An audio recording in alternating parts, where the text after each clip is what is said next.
I can still recall the sound of his speech.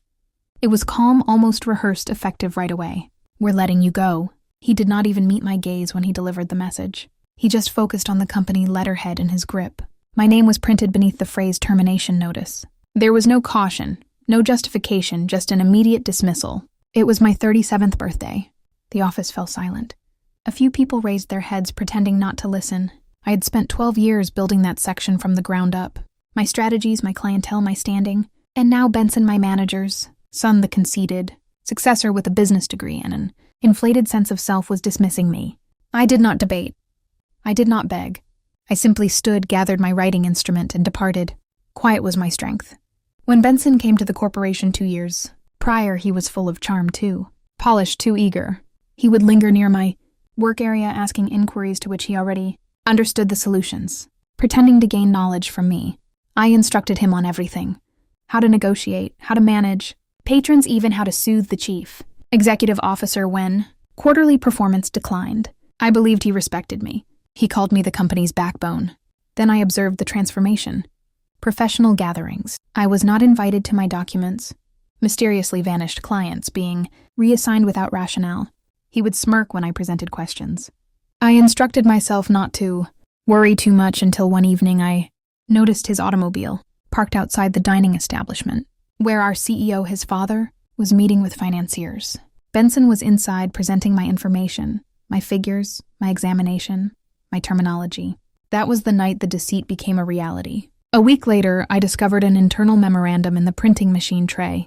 Perhaps an accident. Transition plan phase 3. Replace operations chief Eliza with Benson.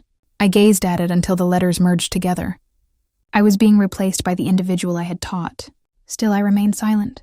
Feeling can destroy you in that realm. So I smiled throughout every gathering, every insincere compliment, every acknowledgement for the mentorship. He assumed I was unaware. He confused stillness for giving up. I commenced developing my strategy the following morning. First action, replicate everything. Agreements, client. Directories, internal correspondence. Years of intellectual assets I had generated, and they had pilfered. I transmitted them to my personal data storage system, secured and time-stamped. Second action, make contact. There was one client. Benson had no authority over the biggest logistics associate we employed. I had assisted them in recovering from near failure 5 years ago. Their faithfulness was personal. I requested a private conference. I calmly informed them that I would be departing shortly, but I would guarantee their agreements remained secure if they followed me when I established my own enterprise. They consented, and they were not the only ones. Third action, timing. Vengeance is only effective if it is discreet until it is no longer discreet. So when Benson discharged me that morning, I did not react. I already had my resignation message prepared, dated for the same day. He simply acted first. I gave him a slight grin before leaving. He interpreted it as defeat. 4 hours later, my husband took me out for a meal. Forget them, he stated. You are worthy of better. He presented me with a pale blue embossed file. Inside was a business registration document. My identity my firm already authorized. He had been assisting me quietly for weeks. I understood you would not remain silent forever, he mentioned. I did not share with him how far I had already proceeded.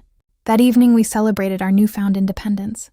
I deactivated my communication device. When I activated it again, I had 119 missed communications, all from the office.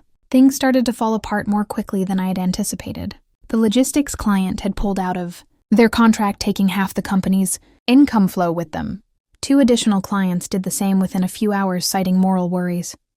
All 3 had signed with my new business before the end of the week.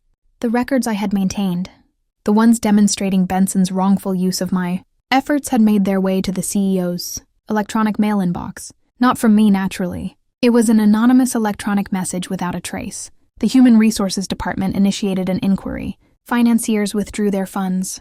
Benson's identity was referenced in every discussion. By the moment he understood what was occurring, it was too late. The board suspended him. His father declined to defend him publicly. 3 weeks later, he telephoned me. I almost did not pick up. "Eliza, what did you do?" His voice cracked like inexpensive glass. I maintained my quiet. He filled the silence with panic, dangers, apologies, deals. Finally, I spoke. "You shouldn't have fired me on my birthday." Click. 6 months later, my business became their most significant competitor. Same industry.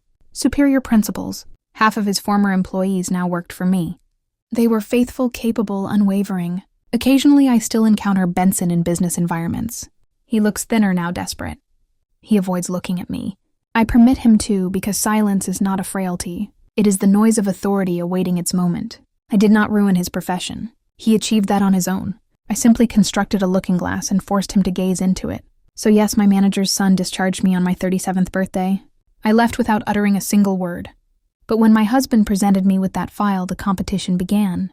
And 4 hours later, when those 119 missed communications flooded in, I did not reply to one of them. Some triumphs are best appreciated in stillness.